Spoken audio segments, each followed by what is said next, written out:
the 29th of September 2024, and it's here in Galle, Sri Lanka, where a once world champion side might be on their last legs. It's day 4 of the second and final test of New Zealand's tour of Sri Lanka. Starting their day on 199 runs, the Black Caps were still 315 runs behind after being forced to follow on from their first innings. With 5 wickets down, their chance to win this game, hell, even draw it, might have disappeared already a day and a half ago. But in true Kiwi fashion, if they were to go down, they were going to go down swinging. Oh, it's gone the wrong way. Tom Blundell and Glenn Phillips both make half centuries, as does Mitchell Santner, extending the game for as long as possible. For every black cap that would fall, they would take a piece of that deficit with them. I was expecting this, and yes, the trap was set. New Zealand manages to reach lunch with 2 wickets still in hand. The final decisive blows would be landed by Sri Lanka's spinners, led by player of the series Prabhath Jayasuriya. Debutant Nishan Paris takes his 6th wicket of the innings. New Zealand all out for 360, losing by an innings and 154 runs. For Sri Lanka to wrap up the series 2-0, they made sure they got New Zealand all out twice in no time. It's been a good run for this New Zealand team, hasn't it? Inaugural World Test champions in 2021. What made this defeat even worse was that this series was almost seen as a warm-up to a much bigger task. In the cold light of more recent events, maybe all good things do indeed come to an end. Part 3 of our year on the front line of Test cricket's future sees us follow a defeated and disheartened New Zealand as they cross Ramasetu, reaching the Asian mainland. Their next stop on this voyage would stop at the walls of a seemingly impenetrable fortress. In the shadow of Fortress India, New Zealand confronted the prospect of a return to the dark old days of New Zealand Test cricket. Would this be the case? Or would we see what these men from Aotearoa, the land of the long white cloud, could do when such adversity is placed before them? New Zealand's 2024 Test Tour of India would be a series for the ages. What were the dark old days of New Zealand Test cricket? Asking that question to a New Zealand cricket fan might bring up all kinds of different memories. For instance, in 1955, New Zealand were bowled out for just 26, their lowest ever total in Test history, at Eden Park in Auckland. That was against England. Well, technically Marylebone Cricket Club back in those days. In 1963, England tour New Zealand and win 3-0 with 2 innings victories. Fred Truman taking 14 wickets for the series, averaging 11.7 with the ball. Maybe even 2013, suffering 2 innings defeats to South Africa away, including being bowled out for 45 in the first test. You could even look at Bangladesh's away victory in 2022 in Mount Maunganui. But what I'm talking about here is more than just a singular test or series, rather a period of years where New Zealand have struggled to win. There are 2 particular periods of time in the Black Caps' history that spring to mind. And for the first one, it's not just years we're talking about, but a period of decades.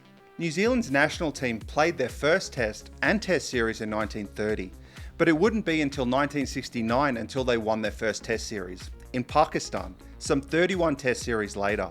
Think about that for a second. Going the majority of your life, maybe even your entire life so far, and not seeing your country win a single test series. And even when they did, it wasn't even at home. It took another decade for them to win one on home soil, but boy, was it controversial. In 1980, the West Indies Test team toured New Zealand after just winning a series in Australia for the first time ever. And that's the end of the match. The West Indies have won this Test match by 408 runs. This was that West Indies team. Although Viv Richards was injured, there was Greenwich and Haynes, Lloyd, Holding and Croft, etc. Coming from the bouncy pitches of Australia, the match report from the first test speaks of a West Indies inability to adjust to the steaming conditions of Dunedin. Richard Hadley took 11 wickets for the match, 7 of them LBWs. But the West Indies weren't helped either by the umpiring. A series of questionable calls would see tensions rise between the teams and towards the umpires. The normally mild-mannered and well-spoken Michael Holding lashing out after this not out decision. It was a call that would help New Zealand beat the West Indies in Dunedin. Although the next two test matches were draws, the interactions with the umpire's calls didn't end there. As further umpiring decisions were brought into question, it was said that the West Indies' responses would include making remarks to the umpire, dropping catches on purpose, letting the ball run to the boundary, and even delaying their return to the field after a tea break. Whether any or all of these umpiring calls were wrong or not, the most unacceptable of these responses occurred between Colin Croft and umpire Fred Goodall during the second test. Croft was bowling from wide of the crease to Richard Hadlee and thought he had him caught behind, but it was given not out. Returning to his mark, he gives a few words to the umpire, who then responds by walking to Captain Clive Lloyd with the other umpire to have a chat. Shortly after, Croft is called for a no ball, not only for his front foot over the propping crease, but his back foot touching the return crease as well. Apparently that's the 11th no ball for the inning. Coming back to his mark, Croft flicks the bails off the stumps in front of umpire Goodall and keeps walking. But it doesn't end there. During the next delivery, he runs close to the stumps and makes physical contact before bowling the ball. Well, he hit umpire Fred Goodall on his run-up. He ran deliberately close to, struck him on the way through, and we see Fred Goodall moving down to Clive Lloyd. Interestingly, no further action seems to have been taken on the field, but it's a culmination of how badly spirited this series turned out to be, despite what really was a very momentous occasion for New Zealand cricket. The 1980s saw New Zealand field arguably its strongest test side up until that time. Not just Richard Hadlee, who was a force all of his own, but the Crowe brothers. For many years, Martin Crowe was New Zealand's highest ever test run scorer. There was Lance Cairns, John Wright, Ian Smith. This was a foundation of a team that over the next decade lost only 6 of their next 23 test series. But this level of success wouldn't last forever. The second period of dark days coincided with the impending retirement of Richard Hadlee. In 1990, New Zealand beat Australia at the Basin Reserve in Wellington, with Sir Richard taking 7 wickets for the match. 3 tests later, he would retire.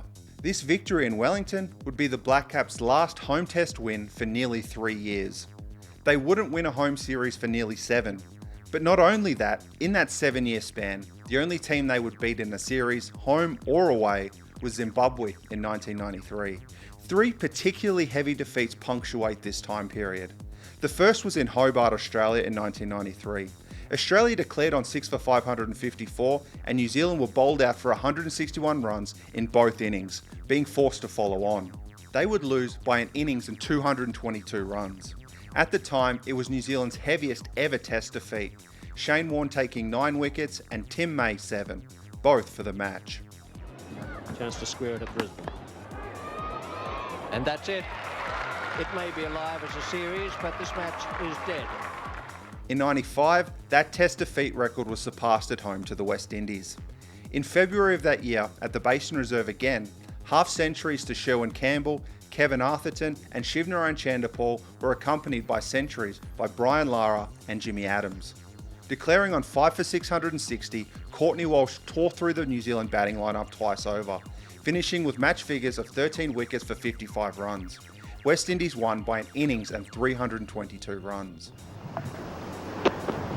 Throw in the air and the simplest of catches, and it's all over. Fun fact, from when the West Indies left New Zealand after that controversial series we saw earlier, they had not lost another test series for the next 15 years. The 95 series we're talking about now was their last winning series before losing at home, finally, to Australia. If that loss wasn't bad enough for that home summer, Arjuna Ranatunga's Sri Lanka would travel to New Zealand a month later. Sri Lanka had never won a test away from home, but on a green surface in Napier, Chaminda Vaas led a rout of New Zealand's batting lineup twice over, taking 10 wickets for the match. Sri Lanka would have a famous first test win away by 241 runs. Looking at all of this history, and you can see why now New Zealand fans might be a bit more concerned in more recent times. New Zealand had a great run leading up to winning the World Test Championship in 2021. But Ross Taylor, Trent Bolt, BJ Watling, they're all gone. Neil Wagner's in and out of the side. Father Time was slowly dismantling their World Championship team before their very eyes. Their recent win-loss record was on a similar trajectory to darker times of the past. Since winning that World Test Championship, they hadn't won a single test series away from home. Losing in 2024 to Sri Lanka away had put not only coach Gary Stead under significant pressure, but also captain Tim Southee. A few days after losing in Sri Lanka, Southee would step down as captain of the test side. Like it or not, the turbulent clouds of a transition period had surrounded this team. Even if this team were to go home instead, there would still be cause for some pessimism, given the state of the squad and their form. But this team isn't going home. It's going to probably the hardest place in the world to win a test series. They call it Fortress India for a reason. India haven't lost a test series at home for more than a decade. Even going back further, almost 2.5 decades and some 40 odd separate test series, India have only lost twice. Those two visiting teams weren't just anyone either. The Australian side in 2004 would prove to be one of the greatest Australian sides of all time. And in 2012, the same can be said for England's. The last country to win even a single test away to India, other than Australia or England, was South Africa in 2010, 14 years ago.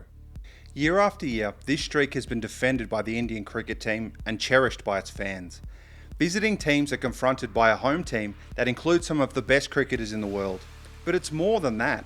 Adding to it, you've got the physical climate, the Indian culture, and the fishbowl-like hyper-focus on cricket to the pitch conditions themselves.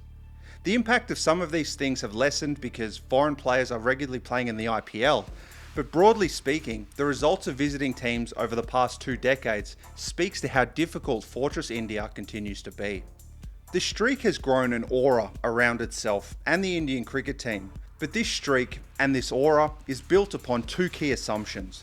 One is that India's batters can handle their home pitch conditions, whatever they are, better than their opponents. And the other is that their bowlers, specifically their spin bowlers, can make better use of the pitch than their opponents. After decades of India being able to meet these 2 assumptions, conditions were changing where ever so tiny weaknesses might be undermining this formula. For many years, India's juggernaut of a test team has travelled around the world and had winning results. But from that World Test Championship final in 2021, where New Zealand beat India, the Black Caps weren't the only ones feeling the consequences of Father Time. Just as players like Ross Taylor and BJ Watling were gone from the New Zealand side, stalwarts like Ajinkya Rahane and Cheteshwar Pujara would soon find themselves out of the test team in the coming years. Losing them didn't just mean losing their abilities and experience, even though they were dropped on form, but it affected the hardest earned aspect of a successful batting lineup, its stability. Shubman Gill had spent much of his early test career at opener, but now he was being seen as a potential replacement for Pujara at 3. Talk about 2 different types of batters at that spot. Yashasvi Jaiswal would take his opening spot. Ajinkya Rahane's middle order spot was up for grabs for players like Shreyas Iyer and KL Rahul as much as it was for newcomers like Sarfaraz Khan. And moreover, questions were being raised whether the existing batters could be moved up or down from their current spots. Some of India's greatest ever players were also under increasing focus. Virat Kohli had scored around 30 test centuries in his career up until that point, but only 2 of them in the past 5 odd years. Captain Rohit Sharma had better form, but he was getting older and wouldn't have much more left in his legs at test level. The same can be said for the spin duo of Ravichandran Ashwin and Ravindra Jadeja, arguably the biggest reason for India's home dominance over the past decade. How much longer can they keep it up? Even the person leading this team from the sidelines had changed. Gautam Gambhir was only a few months into his job as India's head coach. For years, India had the formula to win at home, but now so many things are up in the air.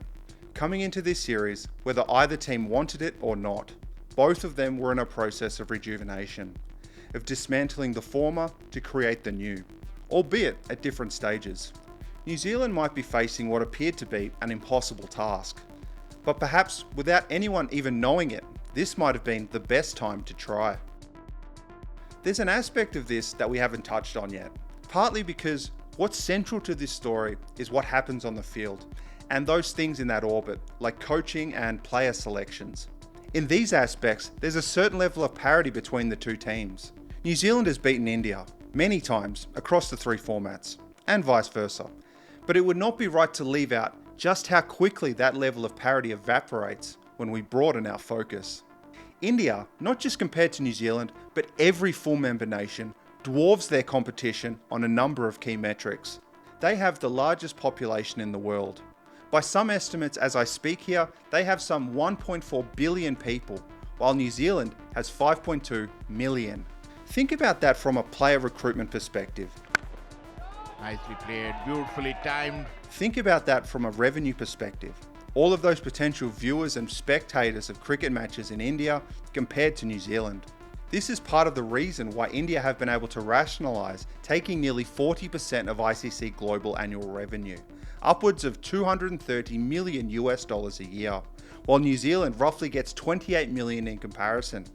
It's also what's underpinned the rise of the Indian Premier League, which also funds some money back into Indian cricket. I'm not here to cast judgment. I'm just giving some more perspective and to show you what New Zealand really is up against. But for the Black Caps, it's pretty much always been like this. By population, they're the smallest full member nation in the ICC. And don't forget that cricket isn't even the most popular sport in New Zealand. That's rugby union. There's less money to grow and manage the game, less people to watch, and even less to pick from. And yet, none of this has stopped them from challenging for trophies, if not winning them outright, from having all-time great players and teams, and amazing moments in cricket history. Somehow, working together, getting the best out of what they have often found a way. This New Zealand team was a mixture of the old guard with some exciting new talent. Tom Latham would reprise his earlier role as Test captain, supported by a largely settled batting lineup, although they were a bit out of form. From Devon Conway, Daryl Mitchell, Tom Blundell, and the quickly rising stars of Rachin Ravindra and Glenn Phillips. The hardest pillow to swallow was that Kane Williamson, their greatest ever batter, was ruled out of at least the first test with a groin complaint. They had a world-class pace attack in Southey, Henry and O'Rourke, but it would depend on the pitches they received as to how much they could be utilised. At least in my opinion, there was still some questions to be asked about the pedigree of their spin attack. In the grand scheme of things, starting in Bengaluru, this truly was David vs Goliath. Thousands of miles away at the Chinnaswamy Stadium, and yet from home, New Zealand might have brought some weather along with them. The entire first day was washed out due to rain. Starting this test on day 2, if you squinted your eyes hard enough, it could be the Basin Reserve instead of Bengaluru. The curators had served up a wicket that would begin by significantly aiding the paces. The million-dollar question was, how long would that be the case before it would deteriorate for spin to take over? New Zealand took a gamble going into the toss, naming a bowling attack with 3 pacers and 1 dedicated spin bowler. The presence of Rachin Ravindra and Glenn Phillips as spin options would have made the Kiwis feel a bit more comfortable with that decision. India went the other way, with a 2-3 split of pace and spin. Jasprit Bumrah and Mohammad Siraj combined with Ashwin, Jadeja and Kuldeep Yadav as spin options. New Zealand needed to win this toss and bowl first, and that's exactly what happened. But I don't think anyone was ready for what those first sessions would bring.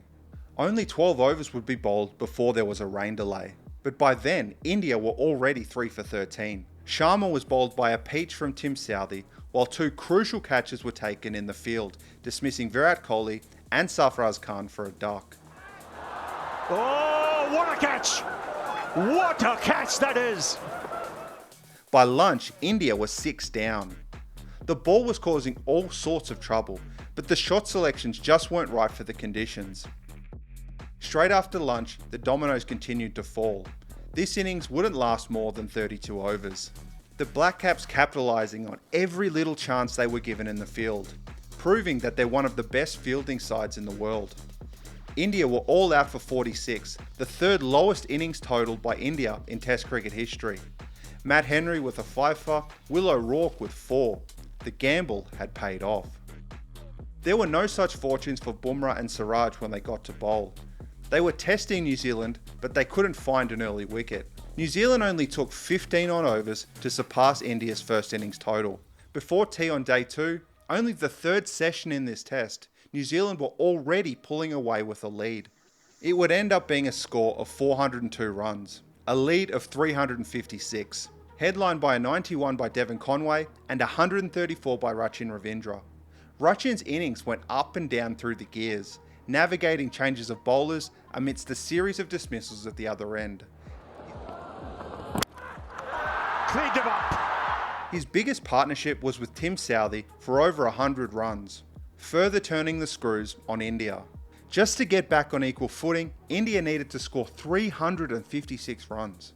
This Indian team would do it and then some. Now then, down the track. India would score 462 runs in reply. 4 of India's top 5 score at least 50 runs. Sarfaraz Khan top scores with a maiden test century and 150. Rishabh Pant probably deserved one as well, hitting some truly massive sixes before chopping onto his stumps for 99. This top 5 would build a platform towards a triple figure lead, but the bottom 5 could only manage 29 additional runs between them, Matt Henry and Will O'Rourke keeping their score from getting out of hand. With India all out, New Zealand needed 107 runs to win. Oh, it's taken. Look for the big hit found mid-on. It was something to defend. Bumrah kept India's hopes alive with the first over wicket. He also got Devon Conway while there was still a small chance. But Will Young and Rachin Ravindra would close the door. New Zealand, in 27.4 overs, send a message that is heard across the cricketing world. Their first test win in India since 1988. That should be it. New Zealand win a test match in India and they've taken a lead. New Zealand take the first huge step towards summiting Fortress India. If they don't lose another test, they'll take the series. This isn't the first time, even in the past couple of years, where India have lost a test at home. In the first test, the weather and Bengaluru's curators gave New Zealand a taste of home. But in Pune for the second, they were definitely in India. Both teams felt the need to reinforce their spin bowling stocks. Mitchell Santner was called in for the Black Caps. Santner's an interesting case. A spin bowling all-rounder and a very experienced one at that.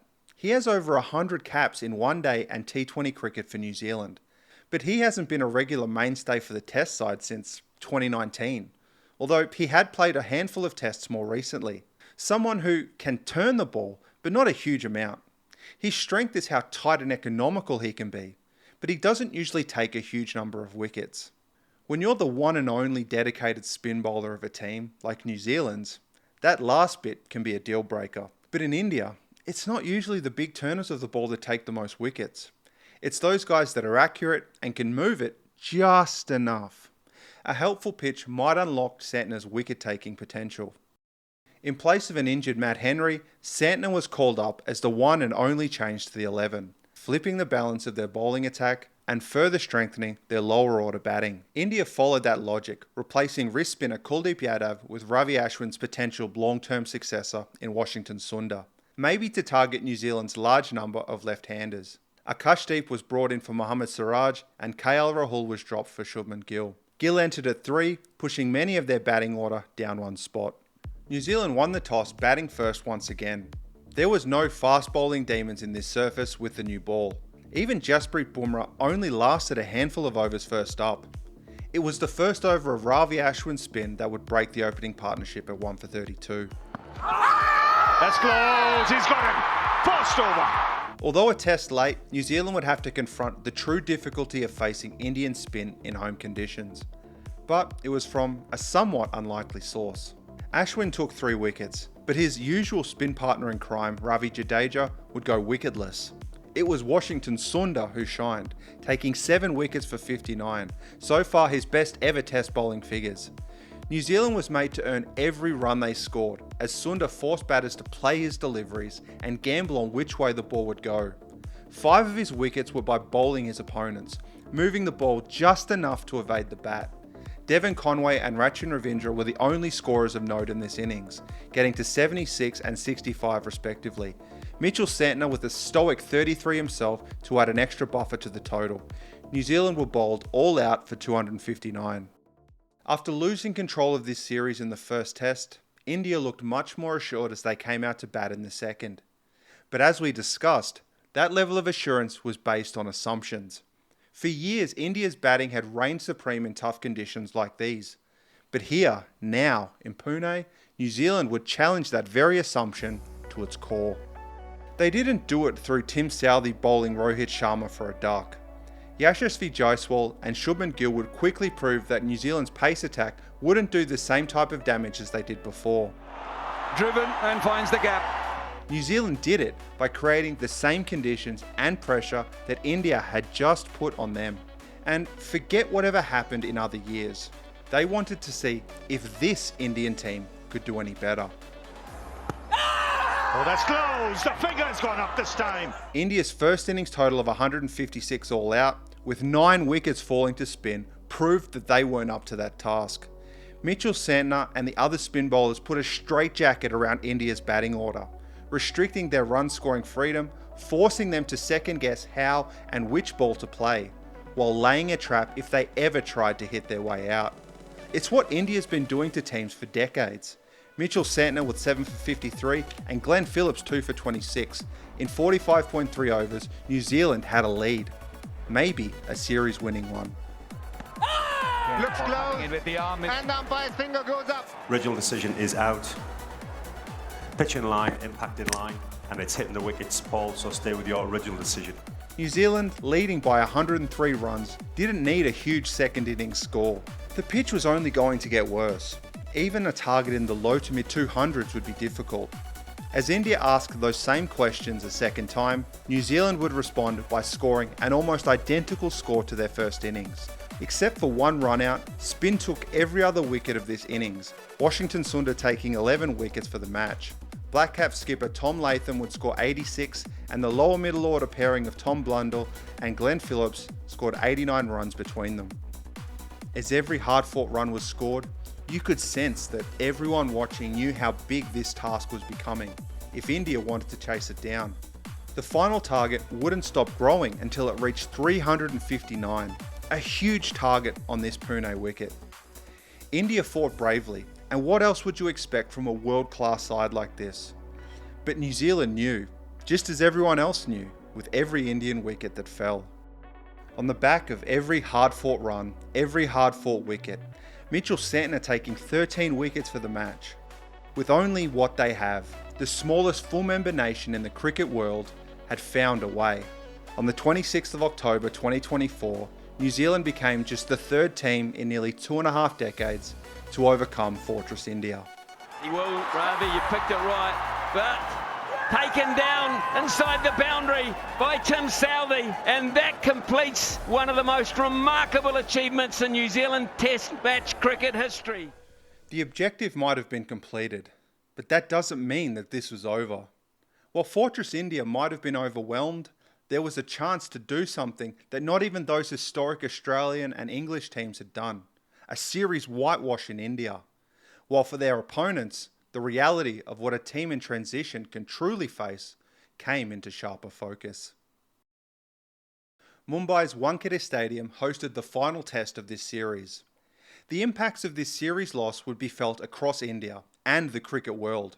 There had long been murmurings under the surface that although India's home streak stood tall, many thought their dogmatic preference for spin-friendly pitches at home had actually brought the teams closer together and reduced their advantages in the process. These voices grew louder upon the results of this series, as did the spotlight on particular players in the team.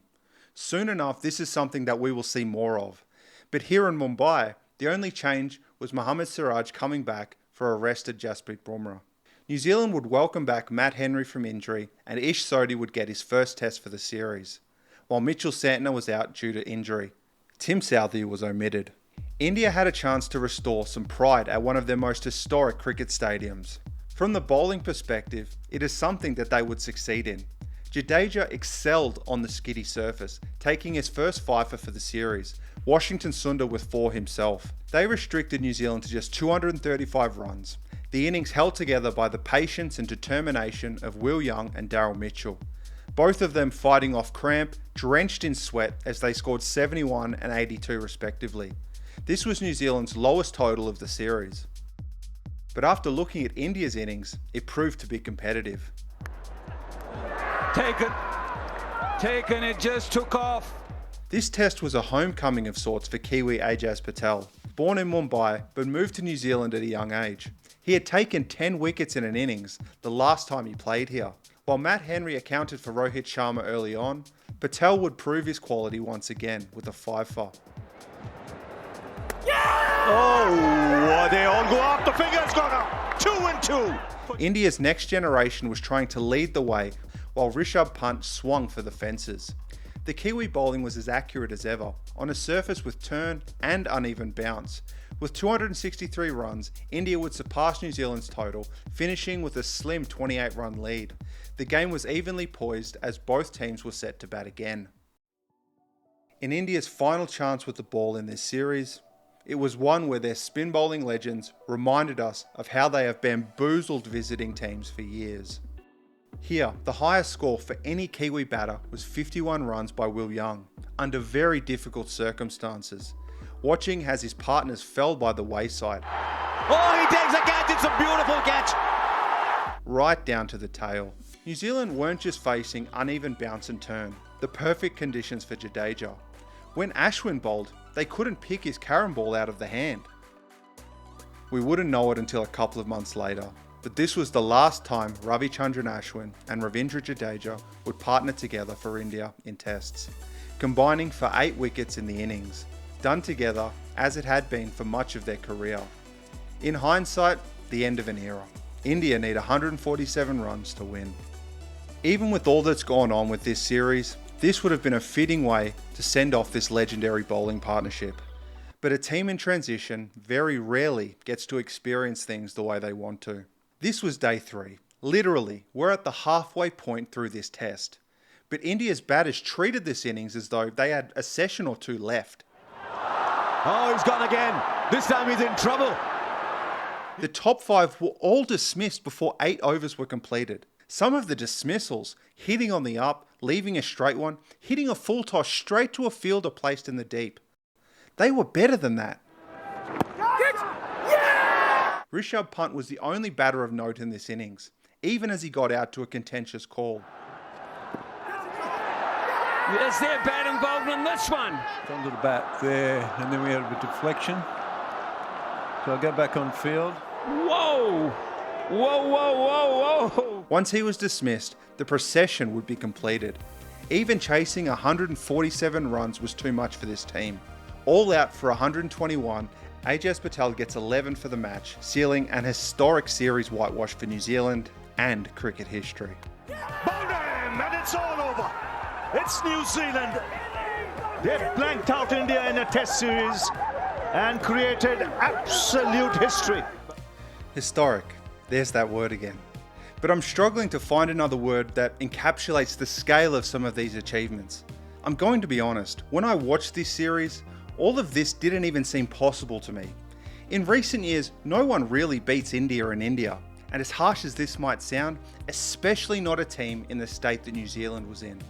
But that's what makes this New Zealand cricket team who they are, and why they are so loved, not just back home, but all around the world. Forget the size of population or any dark days of old. Forget how much money they have or don't have. On their day, this team from Aotearoa can shock the world. The shockwaves from this cricketing triumph would reach all the way across the Indian Ocean, to the home of New Zealand's closest cricketing neighbour. For 10 odd years, India had kept something locked away in their cabinet that is cherished by Australians. 10 years of glory for one, 10 years of pain for the other. Our 4th and final part of this series takes us full circle as we return to Australia, India's next test opponent, where India chases an unprecedented 3rd consecutive away defence of the Border Gavaskar Trophy. Of all the amazing series that we've seen so far, this would be the best of them all, and one where the full extent of Test cricket's ultimate weapon would finally reveal itself. Hey guys, cheers for making it to the end of the video. There's a like button down below if you want to show your support a bit more, and sharing this video with someone who you think might like it also would really help with the spread of this video and the channel. As with the earlier 2 parts of this series, the space above my finger here will eventually show you the next part of this series. While you're waiting for the next one, have a look at this video here on what Australia had to go through trying to survive the turbulent clouds of transition as they sought to replace their greatest ever test spinner. Cheers for the support, and until the next one, take care, and I'll see you soon.